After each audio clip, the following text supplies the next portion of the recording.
Nicole Kidman has made her first public appearance since her split from Keith Urban. There are divorces that shock the world, and then there are divorces that rewrite everything you thought you knew about two people. When Nicole Kidman filed for divorce from Keith Urban in late 2025, after nearly 2 decades of what the world believed was one of the most resilient love stories in entertainment history, the reaction was less a gasp and more a slow, dawning recognition. Something had been wrong for a long time. And now, in the quiet aftermath of legal filings and stripped-down concert performances, Nicole Kidman is no longer staying silent. Through carefully chosen words, symbolic appearances, and the testimonies of those closest to her, she is exposing the truth about what life behind that golden image actually looked like. This is not a story of villains.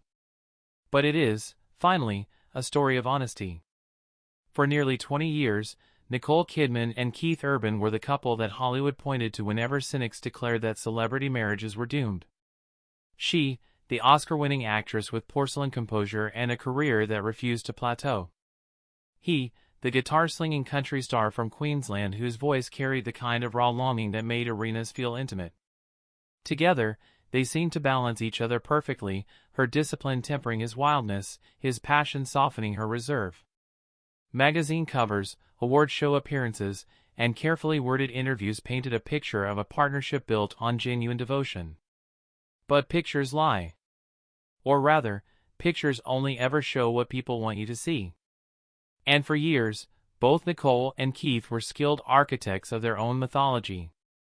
They understood what their relationship represented to the public, proof that love could survive addiction, distance, and the relentless pressure of fame.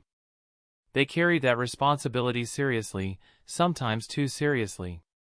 Sources close to the couple have described a marriage that, beneath its polished surface, was an almost constant negotiation between two fundamentally different people who wanted fundamentally different things from life, from each other, and from themselves. The fairy tale was real once. But fairy tales, as anyone who has lived long enough knows, have a way of curdling when reality sets in. To understand what Nicole is now exposing, you first have to understand what she endured in silence. Long before her marriage to Keith Urban, she had already survived one of Hollywood's most psychologically complex relationships, her marriage to Tom Cruise.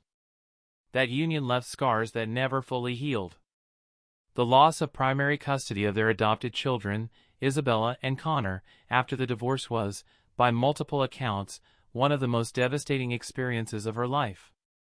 She came into her relationship with Keith not just as a woman looking for love, but as a woman desperate to rebuild the sense of family that had been torn from her. That desperation, though entirely human and entirely understandable, shaped the dynamic of her marriage to Keith in ways that would prove exhausting over time. She threw herself into the role of stabilizer. When Keith checked himself into rehab just 4 months after their wedding in 2006, she stood by him without flinching, visiting him, defending him, refusing to allow the tabloids the satisfaction of seeing her break. She became his anchor. She was proud to be that. But anchors, by their very nature, are fixed in place while everything around them moves. For years, Nicole absorbed the emotional weight of Keith's ongoing sobriety struggles, his touring lifestyle, and the unpredictable rhythms of a man whose relationship with self-destruction had never fully ended. She maintained the household, protected their daughters Sunday Rose and Faith Margaret from the chaos of public life, managed her own demanding career, and still appeared on red carpets looking as though none of it cost her anything. It cost her everything. People close to her have described a woman who grew progressively more exhausted, not from lack of love, but from the sheer labor of loving someone whose needs consistently outweighed his ability to meet hers. That is what Nicole is now quietly exposing. Not through press conferences or explosive interviews, but through the simple, devastating act of having filed for divorce. The filing itself is the statement. After 19 years, she chose herself. And in doing so, she revealed that the version of their marriage the world had been sold was, at its core, a performance. If Nicole's divorce filing was composed and restrained, Keith Urban's response was the opposite, and it told the world more than he perhaps intended. In the days immediately following the announcement, he appeared at a concert in Pennsylvania as part of his High and Alive world tour, and what unfolded on that stage was less a performance than a confession. He walked out without his wedding ring. In itself, that was a message. But what followed made the ring's absence almost incidental. During his performance of the 2004 breakup anthem You'll Think of Me, he altered a lyric, changing "take your space and take your reasons" into "take your unreasonable reasons," a pointed, barely disguised dig that sent the audience into a stunned silence before erupting in reaction. The alteration was not subtle. It was not accidental.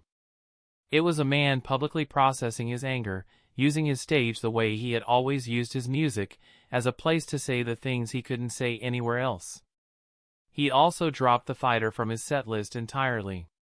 That song, a 2016 duet widely understood to have been inspired by his relationship with Nicole, had been a staple of his live shows for years. Removing it was not a logistical decision. It was erasure. He was, in real time, rewriting the story of their shared history, excising her from the narrative of his career with the efficiency of someone who has decided that the past is no longer something to be celebrated. What Keith's concert revealed, perhaps unintentionally, was the depth of his resentment. And that resentment, raw, public, and aimed directly at the woman who had stood by him through his darkest years, told the world something important about the marriage Nicole had finally walked away from. She had not left a happy man. She had left a man who felt controlled, suffocated, and diminished by the very devotion she had offered him. His anger, however understandable from his perspective, also inadvertently validated her decision. Because a man who responds to his wife filing for divorce by altering song lyrics on a public stage to call her unreasonable is not a man who had been quietly content. Through a combination of trusted sources, carefully observed public behavior, and the implications of the divorce documents themselves, a clearer picture of the marriage's internal dynamic is emerging, and it is one that Nicole, by choosing to speak through action rather than silence, is allowing the world to finally see. The core tension was structural. Nicole is, by every account, a woman of formidable discipline. She manages her career with precision, protects her children with ferocity, and maintains her public image with the kind of careful intentionality that comes from having been burned before. For a man like Keith, whose identity was built on spontaneity, emotional volatility, and the freedom of the road, that level of control could feel less like love and more like management. Sources close to the couple have described arguments that were not explosive but grinding, disagreements about parenting styles, about his time away on tour, about the balance of responsibility within the marriage. Nicole, by multiple accounts, often felt as though she was functioning less as a wife and more as a caretaker. She loved him. That much seems beyond dispute. But love, when it is asymmetrical, has a shelf life. And at some point in the years leading up to 2025, Nicole reached hers. What she is exposing, in essence, is the cost of loving someone who cannot or will not meet you equally. She carried the marriage for years. She absorbed his crises, managed his image, raised their children largely on her own schedule, and continued to publicly proclaim their love even as it was quietly dissolving beneath her feet. The divorce documents, filed in Davidson County, Tennessee, citing irreconcilable differences, were her first fully honest public statement in years. Central to Nicole's decision, and to what she is now protecting in its aftermath, are her daughters. Sunday Rose, now a teenager, and Faith Margaret, just a year younger, are the family Nicole rebuilt after the wreckage of her first marriage. Losing primary custody of Isabella and Connor Cruz was a wound that never fully closed, and every choice she has made as a mother since has been shaped by that loss. The divorce documents made her priorities explicit. She filed for primary residential custody of Sunday and Faith, with Keith retaining joint decision-making authority. Both parties waived spousal and child support, suggesting that their finances had long operated independently, another quiet signal that the separation was not sudden but gradual. Keith, whose touring lifestyle makes the day-to-day rhythms of parenting difficult to maintain, reportedly agreed to the arrangement without significant resistance, though those close to him describe a man deeply pained by the reality of the arrangement. Nicole, photographed in Nashville in the weeks following the filing, appeared walking hand in hand with her daughters, composed, protective, deliberate. In those images, there was no performance. Just a mother choosing presence over image. For a woman who spent years performing stability on behalf of a marriage that was quietly fracturing, the simplicity of those photographs was, in its own way, the most honest thing she had shown the public in a long time. The Nicole Kidman who filed for divorce in late 2025 is not the Nicole Kidman who walked down the aisle in June 2006, trembling with hope and candlelight.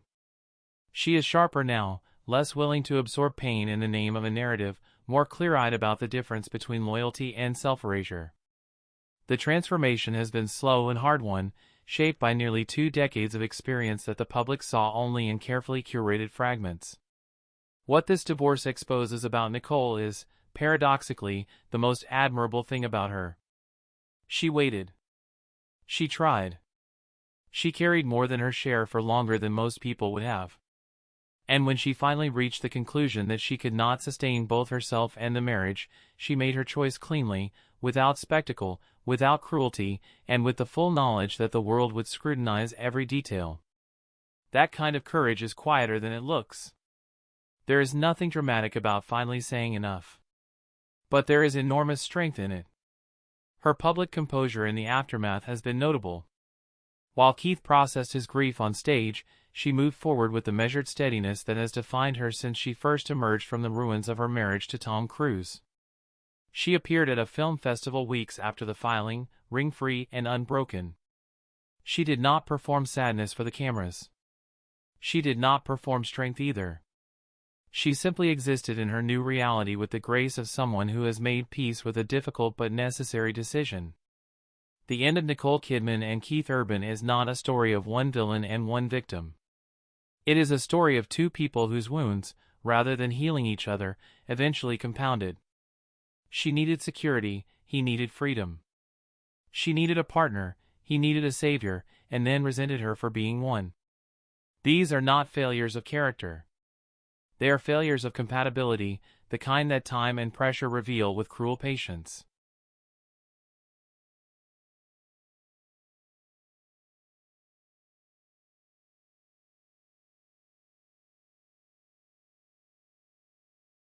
For Keith, the road ahead is one of confrontation, with himself, with his grief, and with the version of himself that drove away the woman who arguably believed in him more than anyone ever had. His concerts in the divorce's immediate aftermath showed a man in genuine pain, weeping through songs, wielding altered lyrics like weapons, oscillating between fury and nostalgia. That rawness has always been his gift. Whether it leads him toward genuine healing or deeper self-destruction remains to be seen. For Nicole, the path is clearer. She has been here before, at the bottom of a marriage, looking up at the wreckage, choosing to survive it. She did it at 40. She is doing it again. And the woman who emerges this time carries something she did not have after her divorce from Tom Cruise, the knowledge that she made her own choice, on her own terms, in her own time. Nobody stripped her of anything. She walked away with her daughters, her dignity, and the quiet authority of a woman who finally decided that her peace was worth more than someone else's redemption story. After nearly 20 years, Nicole Kidman is no longer the woman standing quietly beside a complicated man, absorbing his chaos and calling it love. She is the woman who walked away, and in doing so, exposed not just the private struggles of her marriage, but something far more universal. The cost of being someone's anchor. The weight of performing a fairy tale long after the magic has gone. The profound, liberating loneliness of finally choosing yourself. The golden couple image has shattered. But in the fragments, if you look carefully, you can see something more valuable than the myth ever was. You can see the truth. And for Nicole Kidman, after everything, the truth, however painful, is exactly where she has chosen to stand.